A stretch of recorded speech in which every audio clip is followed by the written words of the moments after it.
श्रीमद् भगवद गीता अध्याय 2 सांख्य योग श्लोक 60 से 72 तक। अर्जुन की आंखों में अब भी प्रश्न थे, लेकिन अब उसके प्रश्न शब्दों में नहीं थे, बल्कि उसकी आत्मा चुपचाप उत्तर खोज रही थी। मैंने देखा उसका मन युद्ध से नहीं, बल्कि अपनी ही इंद्रियों और विचारों से हार रहा था। इसलिए मैंने उसे वो रहस्य बताया जिसे जानकर साधक इस संसार को जीत जाता है और स्वयं को भी। सुनो अर्जुन, बहुत ध्यान से सुनो, क्योंकि अब मैं तुझे बताने वाला हूं इंद्रियों की शक्ति और आत्मा की विजय का रहस्य। श्लोक 60। हे अर्जुन, इंद्रियां इतनी प्रबल होती हैं कि बुद्धि वाले पुरुष को भी बलपूर्वक खींच लेती हैं। यहां तक कि जब वह साधना कर रहा होता है, तब भी इंद्रियों का तूफान उसे डगमगा सकता है। श्लोक 61। इसीलिए हे महाबाहु, जो अपने इंद्रियों को वश में कर लेता है और अपने चित्त को मुझ में स्थिर कर देता है, वही वास्तव में स्थिर बुद्धि वाला है। वह कभी डगमगाता नहीं। श्लोक 62। अर्जुन, जब मनुष्य किसी विषय के बारे में सोचता है तो उसमें आसक्ति उत्पन्न होती है। आसक्ति से कामना पैदा होती है और कामना से क्रोध जन्म लेता है। श्लोक 63। क्रोध से मोह उत्पन्न होता है, मोह से स्मृति भ्रमित हो जाती है, स्मृति नष्ट होने पर बुद्धि का नाश हो जाता है, और जब बुद्धि नष्ट हो जाती है तो मनुष्य स्वयं भी विनाश को प्राप्त हो जाता है। श्लोक 64। लेकिन हे अर्जुन, जो पुरुष अपने इंद्रियों को संयमित रखता है और राग द्वेष से मुक्त रहता है, वह शांत और स्थिर बना रहता है। ऐसा पुरुष कृपा का पात्र होता है। श्लोक 65।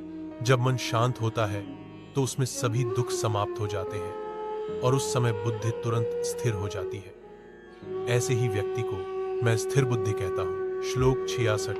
हे अर्जुन, जिसके पास आत्मसंयम नहीं है उसके लिए बुद्धि नहीं है, और जिसके पास बुद्धि नहीं है उसके लिए मन की शांति नहीं है, और जिसके पास शांति नहीं है उसके लिए सुख भी नहीं है। श्लोक 67। मनुष्य की स्थिति वैसी ही है जैसे जल पर चलती नाव, जिसे वायु एक ही इंद्रिय को खींचकर भटका देती है, वह पूरी नाव को अस्थिर कर देती है। श्लोक 68। इसलिए हे अर्जुन, जो साधक अपनी सभी इंद्रियों को वश में करता है और मन को मेरे चरणों में स्थिर करता है, वही स्थित प्रज्ञ कहलाता है। श्लोक 69।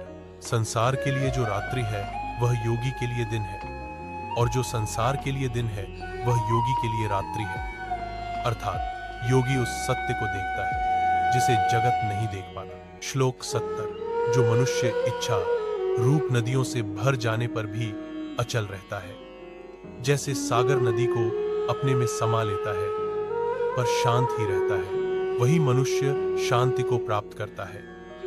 इच्छाओं में बहने वाला कभी शांति नहीं पा सकता। श्लोक 71। जो पुरुष सब इच्छाओं का त्याग कर देता है, मेरा और मैं के भाव को छोड़ देता है और बिना किसी आसक्ति के रहता है, वही सच्ची शांति को प्राप्त करता है। श्लोक 72। हे अर्जुन, यही ब्रह्म की स्थिति है। जो इसे प्राप्त कर लेता है वह मोह को पार कर जाता है और मृत्यु के समय भी इस स्थिति में स्थित रहने वाला निर्वाण को, परम शांति को प्राप्त करता है। श्री कृष्ण कहते हैं, हे अर्जुन, अब तू समझ ले कि युद्ध जीतने से पहले तुझे स्वयं को जीतना होगा, क्योंकि जब तू इंद्रियों और मन को जीत लेता है तब तुझे कोई बाहरी शत्रु हरा नहीं सकता। याद रख, सच्ची विजय भीतर की है और वही विजय शाश्वत है। बाकी का मैं तुम्हें अगले भाग में सुना